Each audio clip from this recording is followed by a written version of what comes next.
अरे मोरे राम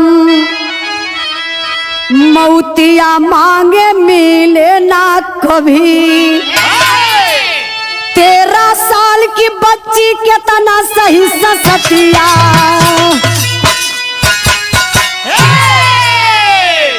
नमस्ते प्रणाम, मैं सिंगर उजाला यादव आज जो बिरहा में आप सबके बीच में सुनाने चल रही हूँ, मनोरंजन के तौर पर आप लोग मत लीजिएगा। एक ऐसी घटना घटती है राजस्थान में, एक नहीं दो नहीं 32 दरिंदे एक मासूम सी बच्ची, कच्ची कली कहा जाए, 13 वर्ष की बच्ची के साथ 32 लोगों ने मिल करके बलात्कार किया। आज पूरा देश कानून पर उंगली उठाता है कि कानून ये कहता है कि बेटी बचाओ बेटी पढ़ाओ, बेटी के सुरक्षा की बातें करता है कानून। क्या यही कानून है कि आज हमारी बहन बेटियां कहीं भी सुरक्षित नहीं है? उन काला चेहरा को आज मैं अपने बिरहा के माध्यम से बेनकाब करने चल रही हूं कि वो 32 दरिंदे कौन थे, कैसे उस 13 साल के बच्ची के साथ इतनी बड़ी हैवानियत करते हैं, और वो बच्ची किस हालात में है इस समय। मैं अपने बिरहा के माध्यम से आप लोगों को पूरा सच्चाई बताना चाहती हूँ। 4 लाइन भूमिका में भाव बा मास्टर साहब।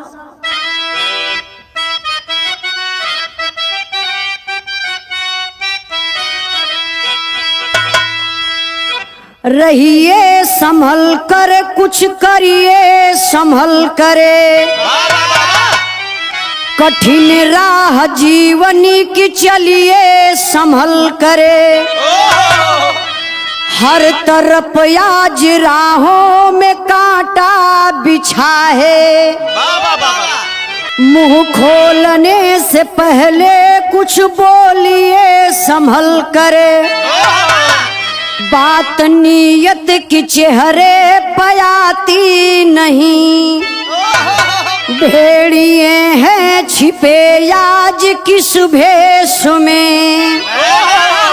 अरे कुछ दरिंदे तो जिंदे ही खा जाएंगे, अब बचा जाए कैसे इस परिवेश में।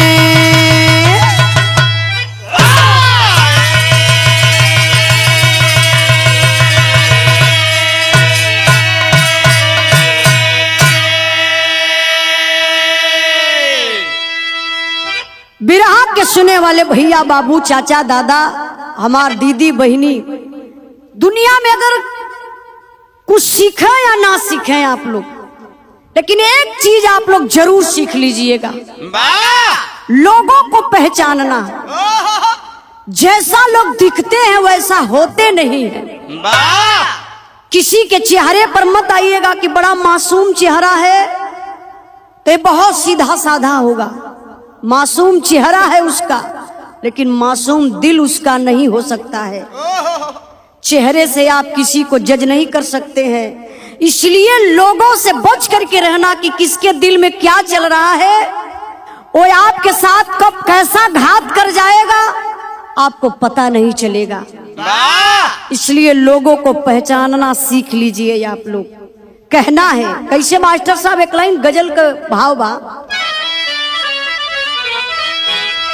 पागल नजरे और पागल नजरे दिल दीवाना लगता है, दीवाना लगता है। पागल नजरे दिल दीवाना लगता है, दीवाना लगता है।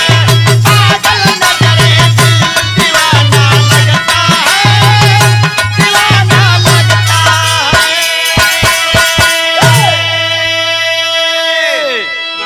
भाव पर गौर करी। कहना बा मास्टर साहब, अरे नहीं पता कब, अरे नहीं पता कब समय कहर को ढाएगी।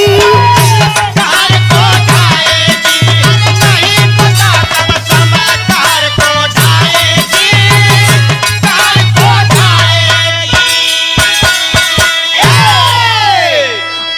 कब अमृत की बूंद, अरे कब अमृत की बूंद जहर बन जाएगी। जहर बन जाएगी, कब अमृत की बूंद जहर बन जाएगी, जहर बन जाएगी। ए बाबू, आज दुनिया में केकरा पर भरोसा कहल जा, जहां अमृत बा वही जहर घोलल जात बा। ए बाबू, दुनिया में केकरा पर विश्वास कइल जा, जहां अमृत बा वही जहर मिलत बा। का आज के समाज में इतना बहन बिटिया सस्ता हो गई है कि कोई भी गंदी निगाह उठा करके कोई भी देखता है तो सिर्फ गंदी निगाहों से, फिर से भैया, कोई भी देखता है तो सिर्फ गंदी निगाहों से देखता है। ये कहाँ का इंसाफ है भाई।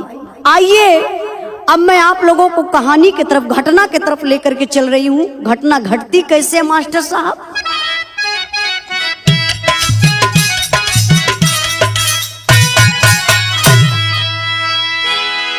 धोखा ही धोखा मिला हर तरफ है, खुद से ही सिकवा गीला हर तरफ है। छिपाया जब भेड़िया इंसान के अंदर, खा जाएगा कबुआ हैवान बनकर।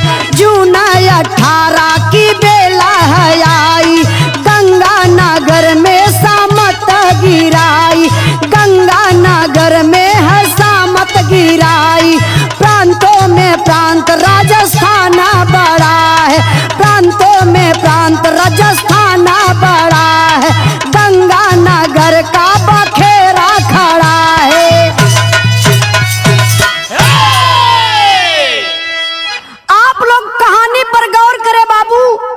प्रांत राजस्थान के श्री गंगा नगर की ये घटना है, जहां एक बच्ची 13 साल की मासूम बच्ची है, अपने घर से निकलती है 18 जून को। जब वो घर से निकलती है, किस लिए निकलती है, कहां जाती है, जरा आप लोग विचार करिए। यही एक लाइन तर्ज लगल मास्टर साहब।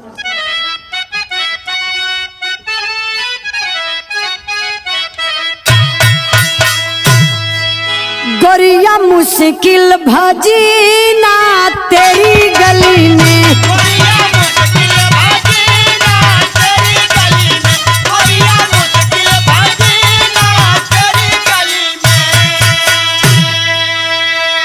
वह तो मासूम कली थी 13 बरस की।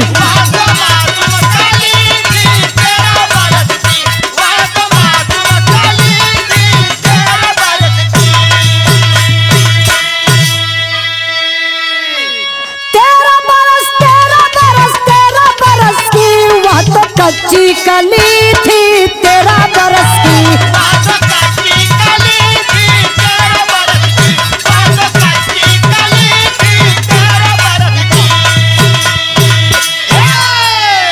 अरे माता पिता बोल जल्दी से आना, अब फालतू समय तू कहीं ना बिताना।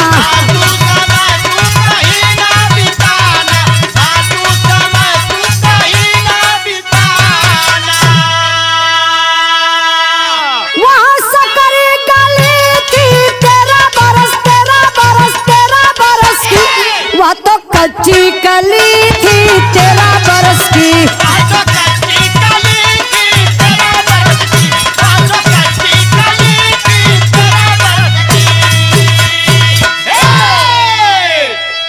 ए बाबू, वो 13 साल की बच्ची है, अपने मम्मी पापा से कहती है कि मम्मी मेरे सहेली का बर्थडे आज है, मुझे कुछ पैसा दे दो, मेरी सहेली मुझे बुलाई है, मैं जाऊंगी। तो माता पिता कुछ पैसा देते हैं बेटी को और कहते हैं कि देखो बेटा जल्दी जाना और समय से चले आना, वहां रुकना मत। हर माता पिता अपने बच्चों को यही समझाते हैं कि हाँ बेटा जा रहे हो तो जल्दी आना वापस घर। तो देखिए वो बच्ची गई अपने सहेली के घर, केक कटा, खाना पानी खाई पी, भरपूर एंजॉय लोग किए।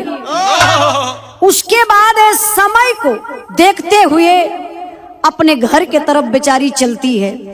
जब अपने घर के तरफ वो 13 साल की बच्ची चलती है तो घर कुछ दूरी पर है, अब ऑटो का इंतजार करती है रोड पर खड़ी होकर के, तो होता है क्या मास्टर साहब,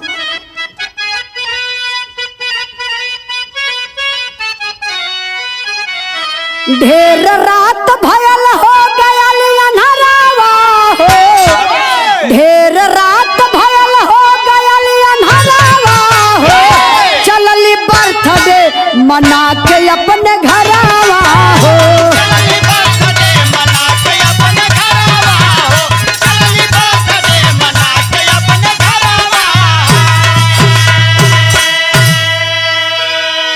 रहिया में एक रिक्शा वाला हो भेटैल,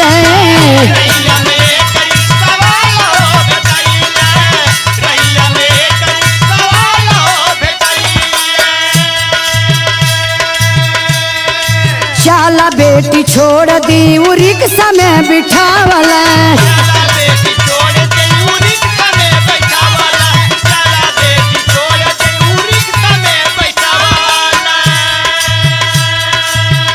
बतिया मान बैठ गईली वो पहरावा हो, चलली बर्थडे मना के अपने घरावा हो।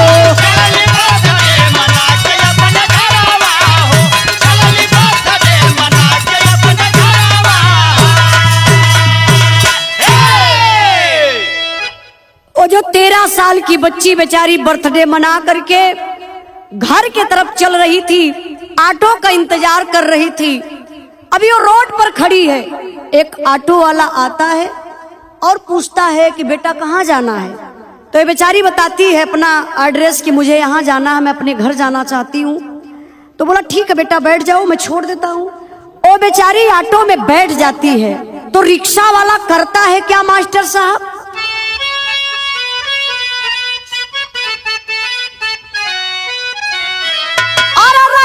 बदल के चलल रिक्शा घुमाई हो, होटल में लेके आयल पापिया कसाई हो, होटल में लेके आयल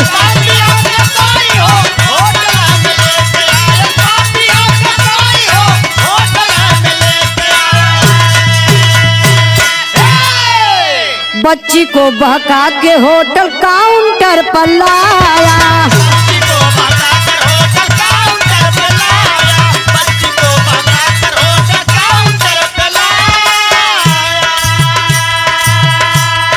काई के इशारा वो टेबल पर बिठाया,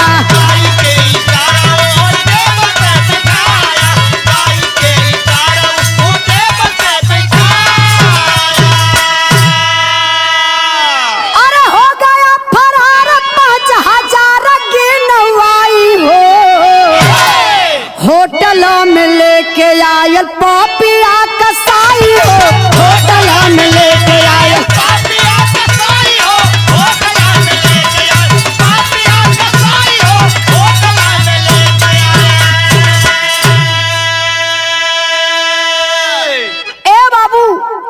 उस लड़की का घर आगे है, आगे से दाहिने रोड जाएगा, उस लड़की का घर उधर पड़ेगा।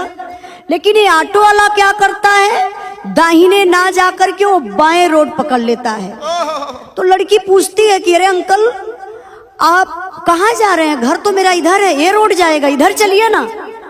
तो बहकाने लगता है, फुसलाने लगता है वो ऑटो ड्राइवर। बोला कि अरे बेटा कुछ मेरा काम है, बस मैं चल रहा हूँ, तुरंत मैं अपना काम करूंगा, फिर तुरंत ऑटो घुमाऊंगा और तुम्हारे घर ले चल के छोड़ दूंगा। तो बेचारी समझ गई कि ठीक है कोई बात नहीं अंकल जी, चलिए जल्दी से अपना काम कर लीजिए। अब वो ऑटो वाला करता है क्या, उस बच्ची को लेकर के बाबू एक होटल के पास जाता है, जिस होटल का नाम आप लोग सोशल मीडिया के माध्यम से देख रहे हैं, होटल जॉय इन। होटल के पास जब लेकर के जाता है वो, तो बोलता है बेटा कुछ काम है, मैं अभी आ रहा हूं। लड़की ऑटो में, ऑटो ड्राइवर जाता है होटल में, होटल मालिक से बात करता है। अच्छा बात क्या करता है, उस बच्ची का सौदा करता है वो। और होटल मालिक तैयार हो गया कि ठीक है लेकर आओ, लड़की को मैं देखता हूं, उसके बाद मैं जो पैसा होगा वो दे दूंगा। तो फिर ऑटो वाला क्या करता, आया उस बच्ची के पास ऑटो में, बोला बेटा कुछ सामान है, मैं अकेले नहीं लेके आ पा रहा हूँ, बेटा मेरे साथ चलो होटल में, वहाँ से सामान लेकर आओ, मेरे साथ थोड़ा सा हेल्प कर दो, उसके बाद हम चलते हैं, तुम्हारे घर छोड़ देते हैं। अबे बेचारी को क्या पता बाबू कि ये दरिंदा, ये पापी अंकल नहीं है, अंकल के भेष में ये नीच कसाई पापी है। अब वो बेचारी बच्ची उस ड्राइवर के साथ होटल में जाती है, तो ले जा करके काउंटर इधर है, इधर सोफा लगा है, वहां पर बिठा देता है। उसके बाद होटल मालिक को इशारा करता है, इशारे में बात कर लेता है। होटल मालिक देखा उस बच्ची को तो समझ गया कि ओ अभी नई उम्र है, सुंदर भी है, इसका दाम बहुत अच्छा मिलेगा। बस तुरंत हम ही भर देता होटल मालिक की, ठीक है, इशारा किया कि जाओ अंदर पैसा ले लो। अब वो होटल मालिक अपने मैनेजर से बोला 5,000 रुपया वो ऑटो ड्राइवर के दिया। अब वो ऑटो ड्राइवर 5,000 रुपया लेता है, अपने ऑटो में बैठता है, चल देता है। इधर धीरे धीरे समय बीतती है, और जब समय बीतती है तो होता है क्या मास्टर साहब, रिक्शा वाला चाचा कहाँ चली गई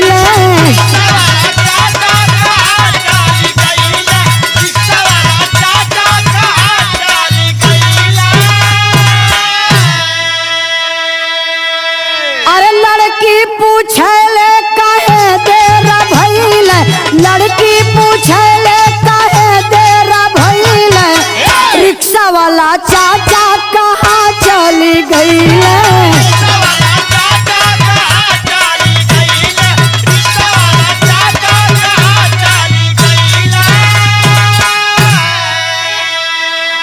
मारा है मैनेजर तब खींच के तमाचा, अब तोहरा के बेचल रिक्शा वाला चाचा।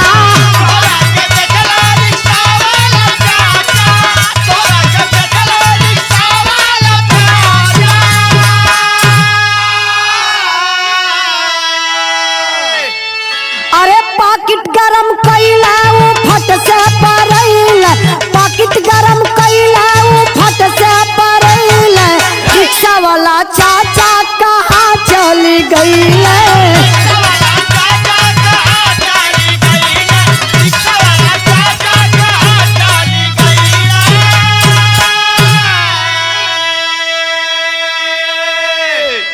बेचारी उसी सोफा पर बैठी है, इंतजार कर रही है। अंकल जी, वो जो ऑटो का ड्राइवर है, अंकल जी गए हैं कुछ काम से, अभी आएंगे और हमें लेकर के हमारे घर पहुंचा देंगे। इंतजार करते करते वो थक गई, तो जो काउंटर पर वो मैनेजर था तो उससे वो बेचारी पूछती है जाकर के कि अरे भैया ऑटो ड्राइवर वो अंकल जी कहाँ हैं, मुझे बिठा कर यहाँ गए, बोल रहे थे कि अभी मैं आऊंगा, अभी तक आए नहीं, कहाँ है आपको पता है। वो बोला कि नहीं मुझे पता नहीं है, कहाँ चले गए। लड़की बोली कि अरे आपसे तो अभी बात कर रहे थे, आपसे बात करके ही गए, आप तो उनको कुछ पैसा भी दिए, कहाँ गए, कुछ लेने के लिए गए हैं क्या अंकल जी, बताइए ना भैया। अब वो मैनेजर ऐसी निगाहें करके देखता है, लगता है कि उस बच्ची को खड़े खड़े घोंट जाएगा। बोला कि क्या फालतू की बात करती हो, बैठो सोफा पर बैठी हो ना, अभी तुम्हारे अंकल आएंगे। लड़की बोली नहीं मैं नहीं बैठू, भैया यहां से लिया। लड़की बोली नहीं मैं यहां बैठने वाली नहीं हूं। तुरंत तो बेचारी उठती है और बाहर जाना शुरू करती है कि मैं जाऊंगी, दूसरा ऑटो पकड़ूंगी और अपने घर निकल जाऊंगी। तब तक होटल का मैनेजर जाकर के हाथ को पकड़ लेता है, खींच कर मारा 3-4 तमाचा। बोला सुन, कान खोल के सुन ले लड़की, अरे कान खोल के सुन ले लड़की, धंधा तुमको करना होगा, जिस्म बेचकर पाई पाई मेरा पैसा भरना होगा। नहीं मानोगी बात मेरी, अरे नहीं मानोगी बात मेरी, कोड़े का मार तू खाएगी। निकल कर अब कहीं नहीं जा पाएगी। अनजान रही दुनिया से, अनजान रही दुनिया से, वह कस गई एक शिकंजे में। फंसी एक चिड़ैया है सातिर शिकारी के पंजे में। उसी रात एक ग्राहक पहुंचा, उसी रात एक ग्राहक पहुंचा, कमरे में ले आया है फाड़ के कपड़ा उस बच्ची का, नंगा उसे बनाया है। ए बाबू, जो होटल का मालिक है वो भी आ जाता है और डांटना फटकारना शुरू कर देता है उस बच्ची को। कहता, सुन, जिसे तू अंकल कह रही है ना, वो तेरा अंकल तेरे बराबर पैसा लेकर गया है, तुझे यहाँ बेच दिया है। अब तू यहाँ से कब जाएगी?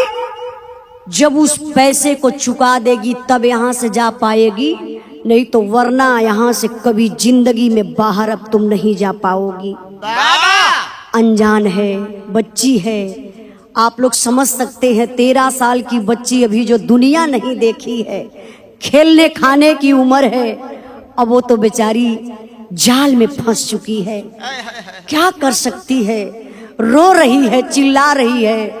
लेकिन ये पापी जो होटल का मालिक था, उसे थोड़ा से भी दर्द नहीं आया। बाह को पकड़ता है और ले जा करके एक रूम में बंद कर देता है। धीरे धीरे समय बीतल हो भैया, करीबन 10-11 बजल हुई। एक बेवड़ा शराब के नशे में जाता है, उस होटल के मैनेजर से बात करता है और वो होटल का मैनेजर कुछ पैसा लेता है, उस बेवड़े को उसी रूम में भेज देता है जो 13 साल की अभी मासूम बच्ची है। जब वो उस रूम में गया तो वहां का दृश्य क्या है, शायद आप लोग दिल से सुनेंगे ना, एक बार कलेजा अंदर से कांप उठेगा। वो लड़की का दर्द है। क्या मास्टर साहब?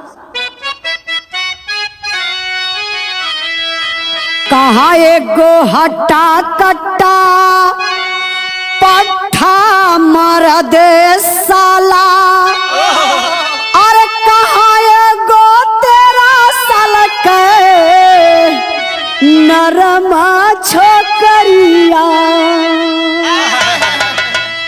जैसे एगो बझावा हो झपट चिड़ैया के, हरे वैसा दहिया टूटेला हर नीरा दैया। छोड़ दा भैया, छोड़ दा भैया, होता बात दर्दिया हो, हर चल जाई जाना जानी नोचा मोर शरीरिया। ससत के बदले में लेला परनावा हो, हर हथवा जोड़िला तो हर पड़िला पायरिया।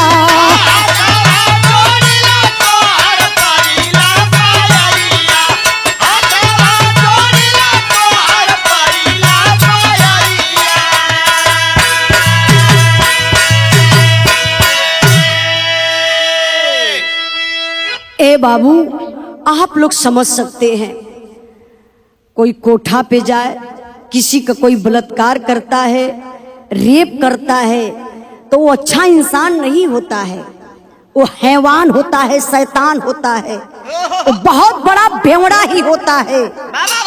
जिस जिस्म के लिए तुम पागलपंथी दिखाते हो, इधर उधर भटकते हो, भटकती आत्मा, अगर अपने घर भी जाकर के तुम देखेगा ना, अपने बहन मतारी का कपड़ा उतार करके ना, वही जिस्म तुम्हारे माँ बहन का भी है, उसी जिस्म से तू पैदा हुआ है। लेकिन इतना तुझे पता नहीं है क्या खाते हैं ये पापी सब। शराब के नशा में वो पापी हैवान उस 13 साल के बच्ची के साथ दुष्कर्म करना शुरू कर दिया।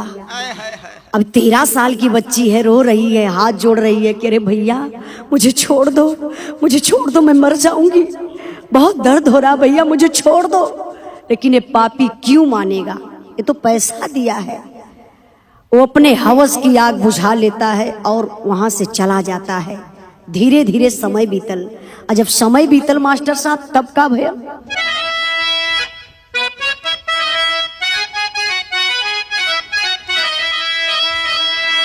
अरे मोरे राम मौतिया मांगे मिले ना कभी। 13 साल की बच्ची कितना सही सतिया।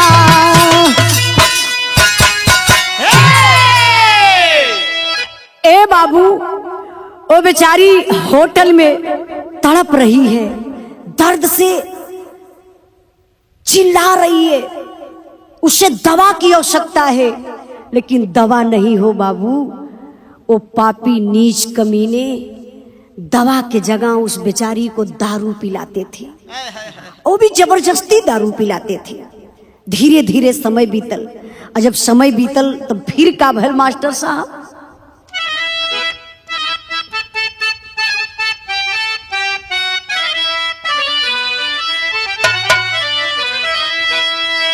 जौने लायक हमारा क्या बुझातानी बाबूजी, वही लायक देहना हमारी हो।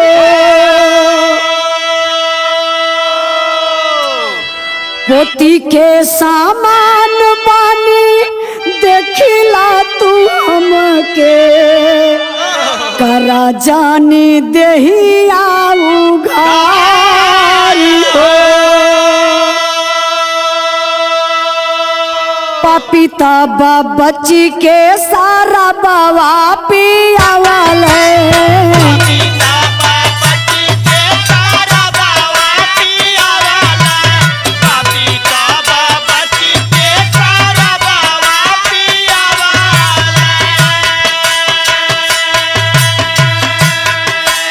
नशवा में कई के आपन हवा से बुझावले।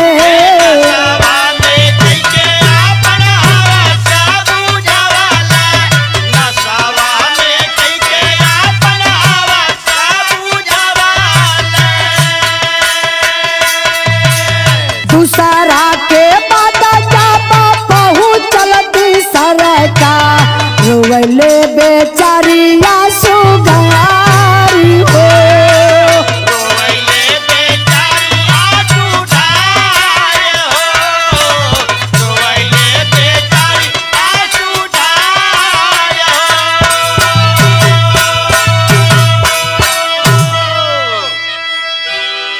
ए बाबू, दूसरे दिन एक अधेड़ व्यक्ति, मतलब आधी उम्र का व्यक्ति, नशे में धूत लड़खड़ाते हुए जाता है, होटल के मैनेजर से बात करता है। अब वो क्या बात करता है आप लोग समझ सकते हैं कि उसे लड़की चाहिए, पैसा की डील हुई। वो बुढ़ा आदमी पैसा दिया और होटल का जो मैनेजर है उसी रूम में भेज देता है। जो 13 साल की बच्ची, वहां वो हैवानों ने इज्जत को बेचारी के लूट रहे थे, जाता है। अब उस लड़की को देख करके, अब इसकी तो आधी उम्र है, एक प्रकार से समझिए बुढ़ा हो चुका है। अब इधर उधर उसके शरीर पर टच करना शुरू करता है, इधर उधर छूना शुरू करता है उस बेचारी के शरीर पर। अब ये कांपने लगती है, डरती है, सोचती है कि देखिए आप मेरे बाबा की समान है, मैं आपकी पोती के समान हूँ, मैं बच्ची हूँ, आप मेरे साथ क्या कर रहे हैं? प्लीज मुझे बाबूजी छोड़ दीजिए, मेरे साथ गलत काम मत करिए, मैं मर जाऊंगी, मेरे साथ गलत काम मत करिए, मैं आया के फंस गई हूँ, मैं धंधा करने वाली नहीं हूँ, मुझे छोड़ दो। लेकिन वो पापी नहीं मानता, क्योंकि वो शराब के नशे में था और उस बेचारी 13 साल की बच्ची का इज्जत लूट लेता है। इसी तरीके से कई दिन हो गया। अब इतना ही नहीं, वो पापी होटल बदलते थे। देखिए उन पापियों का कि होटल बदलते थे, लेकिन वो पापी अपना विचार नहीं बदलते थे। धीरे धीरे बाबू 5 दिन हो गया, 5 रात 32 दरिंदे। 5 रात 32 दरिंदे तिल तिल उसको मारे हैं। हौसी कमीना बन करके तब इज्जत नीच उतारे हैं। माता पिता थाने पर दौड़ दौड़ कर तब हिम्मत को हारे हैं। माँ रोती थाने पर जा तब पुलिस लोग फटकारे हैं। देखिए धीरे धीरे 5 दिन हो गया। अब 5 दिन में 3-4 होटल वो पापी बदलते हैं उस बच्ची को लेकर के। जरा आप लोग ये सोचिए, उस शहर के लोग क्या मर गए थे? सारे लोग अंधा हो गए थे? कब उस बच्ची को, किस समय वो दरिंदे, वो पापी इस होटल से उस होटल करते थे, किसी को नहीं पता चला? क्या वो लड़की चीखती चिल्लाती नहीं थी उस समय? 5 दिन हो गया। अब 5 दिन में 32 दरिंदे, आदमखोर, पापी, नीच, कमीने उस बच्ची के साथ बलात्कार किए। इधर माता पिता परेशान हैं, थाने पर जा जाकर थक चुके। प्रशासन के लोग सुनने के लिए तैयार नहीं है, डांट फटकार कर भगा देते हैं। अरे तुम्हारी बच्ची सयान हो गई है, अपने मन का अपने मर्जी का करती होगी, आ रही हो थाने पर रिपोर्ट लिखवाने के लिए। आज का जमाना नहीं देख रही हो सारी बच्चियां क्या कर रही हैं? जब बच्चे बड़े हो जाते हैं तो अपने मन का करते हैं। होगी किसी बॉयफ्रेंड के साथ में? ए प्रशासन के लोग कह रहे हैं शर्म आनी चाहिए उन लोगों को भी, क्योंकि उनके घर भी माँ बहन बेटी होती हैं। आप किस लिए कानून के रखवाले बने हैं? किस चीज का आप तनख्वाह लेते हैं? जरा सोचिए, आप जनता की आप रक्षक हैं, आपको सुनना चाहिए ना। लेकिन अगर कोई अपनी गरज लेकर के गया, कोई दुखिया गया, गरीब गया, लाचार गया, तो आप उसे फटकार करके हटा देते हैं। अब कोई पैसा वाला गया, गलत करके भी गया, तो आप उसको अपने शरण में रख लेते हैं। यही है कानून। शर्म आनी चाहिए ऐसे लोगों के ऊपर। अब धीरे धीरे समय बीतल बाबू, माई बाबू बर्दाश्त ना कर पौल कि अब रिपोर्ट ना लिखाई, FIR ना लिखाई थाने पर, तो माता पिता सोशल मीडिया का सहारा लेते हैं। जब सोशल मीडिया पर ये बात गई, खबर फैलना शुरू हुई, तब प्रशासन के लोगों की आंख खुली। तब प्रशासन के लोग तैयार हुए कि अरे यार ये तो गलत हो जाएगा। अच्छा, प्रशासन के लोग जानते थे यहाँ होटल है, यहाँ धंधा होता है, यहाँ गलत लोग करते हैं, किसी ना किसी बहन बेटी का रोज इज्जत नीलाम होती है इस होटल में। लेकिन उनको क्या है? उनका जेब गरम हो गया, उनका बैग भर गया रुपया से, उनको माल से मतलब है, किसी के बहन बेटी के इज्जत और आबरू से नहीं मतलब है। नहीं तो पहले से ही अगर वो होटल को देखते, होटल पर छापा मारते, तो शायद आज 13 साल की मासूम बच्ची बच जाती।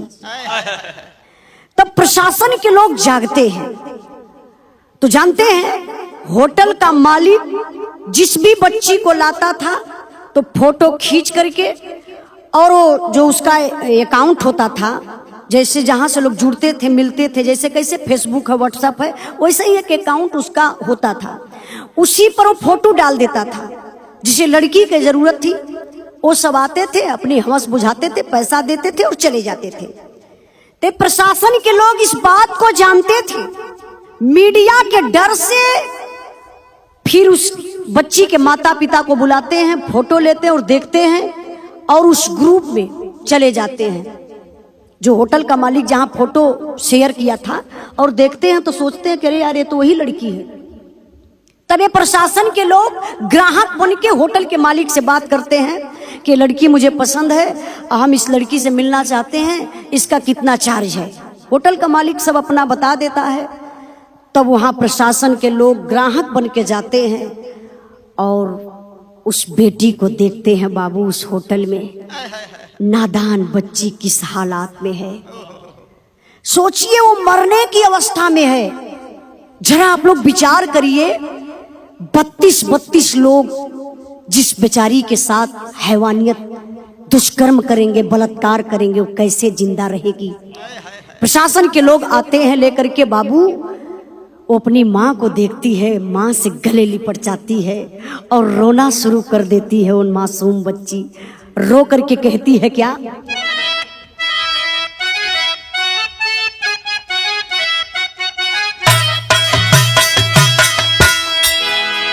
माई माई हमके याद बचा ले माई,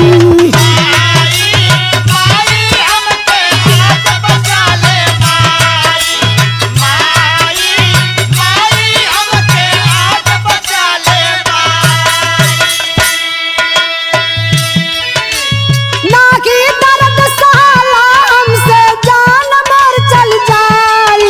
माई माई हमके याद बचा ले माई,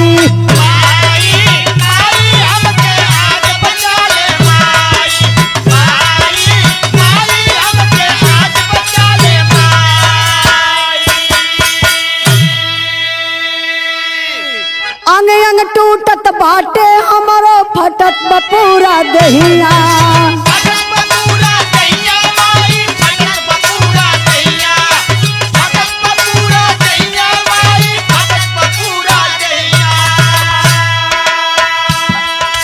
कहवा जाके जानत गई सुझन कौनो रहिया,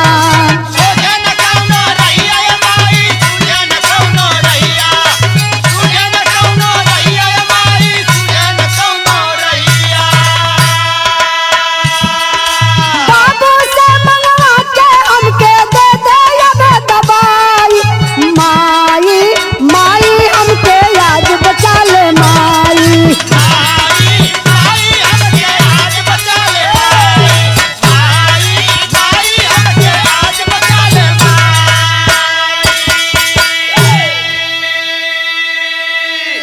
ए बाबू ओ बेचारी बच्ची अपनी माँ से लिपट जाती है, माँ को पकड़ करके रोने लगती है कि माँ मैं मर जाऊंगी, माँ मुझे बहुत दर्द हो रहा है, माँ मेरे साथ बहुत गलत हुआ, मेरे साथ 5 दिन तक लगातार नए नए आदमी आकर के मेरे साथ गलत काम किए, मेरे शरीर पर पूरा जख्म है। माँ पापा से जल्दी से कह दे मुझे दवा लिया के दे दे, मैं खा लूं, आराम मुझे हो जा। माँ धीरज बधाती है, बेटा तुम टेंशन मत ले, हम अभी जिंदा हैं, लेकर के हॉस्पिटल चलते हैं। बाबू प्रशासन के लोग माता पिता के साथ उस बच्ची को लेकर के जाते हैं, सबसे पहले हॉस्पिटल में एडमिट करते हैं, इलाज चल रहा है। वो बच्ची रह रह के बेहोश हो जा रही है, फिर होश में आ रही है, रो करके वो कुछ कह रही है। आप लोग सोशल मीडिया के माध्यम से वीडियो देखे होंगे, लेकिन उसकी आवाज समझ में नहीं आ रही है, सिर्फ इतना ही समझ में आता है कि माँ मैं मर जाऊंगी। लेकिन उन पापियों को मत छोड़ना माँ जो मेरे साथ इतना गलत किए। देखिए जरा सोचिए, 32 लोग उस बेचारी के साथ गलत किए थे, लेकिन अब वो हॉस्पिटल में है तो होता है क्या मास्टर साहब?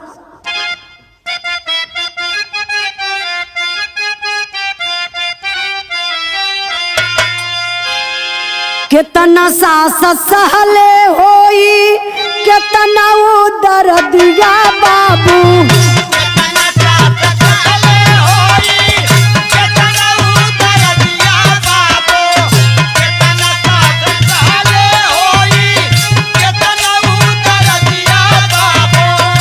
होई वही बेटिया के खाली अनुमान,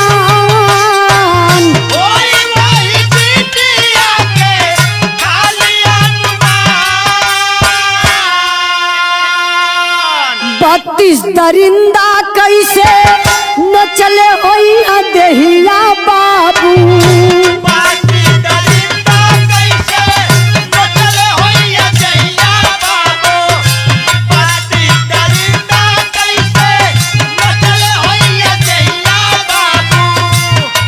जानत होई आता जनी है भगवान,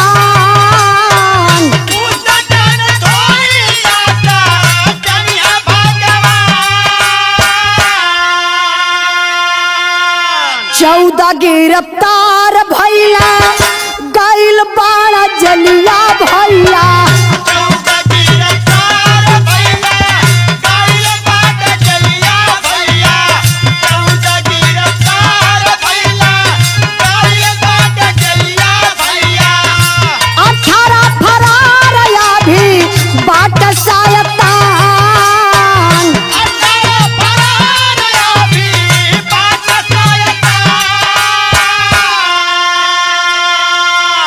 बुलडोजर से होटल होगी रावल देखा गईले भैया। बुलडोजर से होटल होगी रावल देखा गईले भैया। बुलडोजर से होटल होगी रावल देखा गईले भैया। घटना सही ललयाजा हर इंसान। घटना सही ललयाजा हर इंसान। होटल गिरावाला से न्याय नहीं मिली है भैया। होटल गिरावाले से न्याय नहीं मिली है भैया। होटल गिरावाले से न्याय नहीं मिली है भैया। फांसी ऊपर चढ़िए जाबा 32 बेईमान। फांसी ऊपर चढ़िए जाबा 32 बेईमान।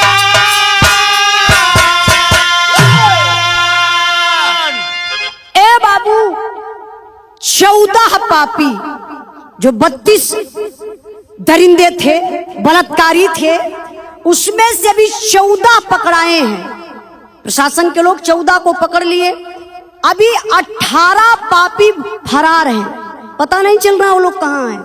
और जो 14 पकड़े गए हैं आप लोग देखे होंगे, एक ही रसरी में 14 का वो हाथ बांधा हुआ है और प्रशासन के लोग लेकर के जा रहे हैं। जो ये वीडियो सोशल मीडिया पर बहुत तेजी से वायरल हो रहा है। बाबा ऐसे नहीं, मारते हुए पीटते हुए उन दरिंदों को बीच सड़क पर जलील करते हुए लेकर के प्रशासन के लोग जा रहे हैं जेल में बंद करने के लिए। लेकिन इतना ही काफी नहीं है कि उनको जलील कर दीजिए, मार दीजिए, लोगों का हाथ बांध करके ले जाइए, ये न्याय है? नहीं। असली न्याय कौन मिलेगा? जब वो 32 के 32 पापी फांसी के फंदे पर झूलेंगे, बाबा उसी दिन उस बिटिया को न्याय मिलेगा। और ये होटल गिराने से, उन पापियों को जेल में बंद करने से कुछ होने वाला नहीं है। वो पापी फिर बाहर निकलेंगे, वो होटल अपना बना लेगा, और वो जो दरिंदे हैं फिर दारू शराब पी करके किसी न किसी बहन बेटियों को छेड़ेंगे, किसी न किसी के बहन बेटियों का आबरू लूटते रहेंगे। बाबा ऐसे पापियों, हैवान, शैतान को क्या इस धरती पर रहना जिंदा उचित है? आप लोग भी कमेंट के माध्यम से बताइए। लेकिन बिरहा का आखिरी भाव बा, जे भाई बहिनी चाचा दादा लोग हमरे बिरहा के सुनत बानी, आप लोगों से हाथ जोड़ के ठे हम निवेदन करत बानी। का मास्टर साहब?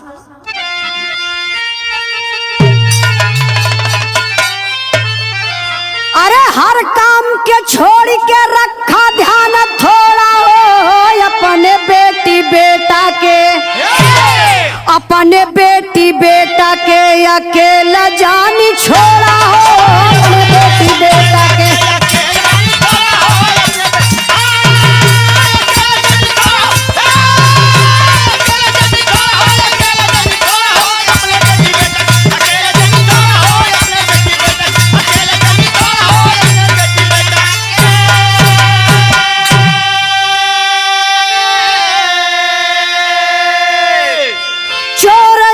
चक्का चाहे लुटेरा हो निठल्ला, हर जगह हर गांव शहर कस्बा या मोहल्ला।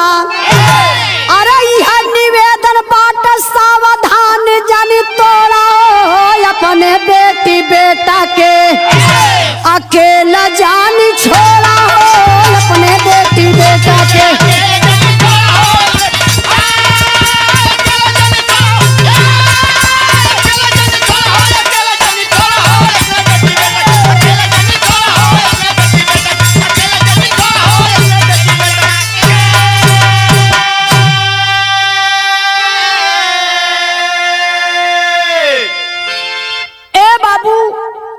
हमार पूरा बिरहा गौले का मतलब यह बा, आप लोगों से हाथ जोड़ के निवेदन करत बानी कि आप लोग, जिंदगी में काम तो बहुत है, जिंदगी का नाम ही काम है, आदमी को कभी नहीं आराम है, लेकिन कुछ काम छोड़ करके कुछ समय निकाल लीजिए। अपने बेटी बेटा को आप अकेले मत छोड़िए, बाबा क्योंकि ये निठल्ले, एक गंवार ए जाहिल पापी नीच कसाई हर गली हर गांव हर चौराहे हर मोहल्ले में घूमते हैं, क्योंकि इनके पास तो न कोई काम है, न लाज है, न शर्म है, इनके ऊपर कोई लगाम नहीं है। ये निठल्ले पापी खुलेआम घूम रहे हैं, किसी के साथ कुछ भी कर सकते हैं, क्योंकि इनके अंदर का दिमाग मर चुका है। ये पापी मानसिक रोगी हैं। इसलिए मैं आप लोगों से कहना चाहती हूँ, सावधानी हटी दुर्घटना घटी। अगर ये आपका बच्चा, बेटी हो या बेटा, वो अकेले कॉलेज जा रहा है या कोचिंग जा रहा है या कहीं रह करके पढ़ाई कर रहा है या खेलने कूदने घर से बाहर जा रहा है या मार्केट जा रहा है, कहीं भी जा रहा है, तो आप लोगों से मैं निवेदन करती हूँ, परिवार के लोगों से, पेरेंट्स के लोगों से, कि आप लोग अपने बच्चों पर निगरानी करिए, ध्यान दीजिए कि आपका बच्चा सेफ है कि नहीं है। अगर किसी के बारे में आपका बच्चा हो या बच्ची हो, ये कह दे कि वो अंकल हो भैया मुझे गलत तरीके से छू रहे थे इधर उधर या गलत बातें बोल रहे थे, तो इसको आप लोग इग्नोर मत करिएगा, तुरंत एक्शन लीजिएगा, तुरंत आवाज उठाइएगा, तुरंत प्रशासन का सहारा लेकर के ऐसे दरिंदों को, ऐसे पापियों को जेल में भिजवाने का आप लोग काम करिएगा। क्योंकि थोड़ा से लापरवाही हुई और उसी लापरवाही का नतीजा ये 13 साल की बच्ची जो आज जिंदगी और मौत से जूझ रही है। अगर वो माँ साथ में गई होती कि नहीं बेटा रुको, तुम्हारे सहेली का बर्थडे है, मैं भी साथ में चल रही हूँ, तो माँ गई होती तो शायद ये बच्ची बच जाती। लेकिन अब क्या कहा जाए।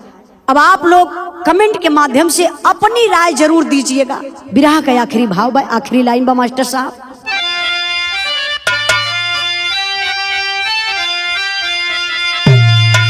गुरु बिहारी गुरु गणेश गुरु राम लाल गुणकारी, कवि चंद्रिका कथन करे मुन्ना जी बने पुजारी। अरे मऊतिया मांगे मिले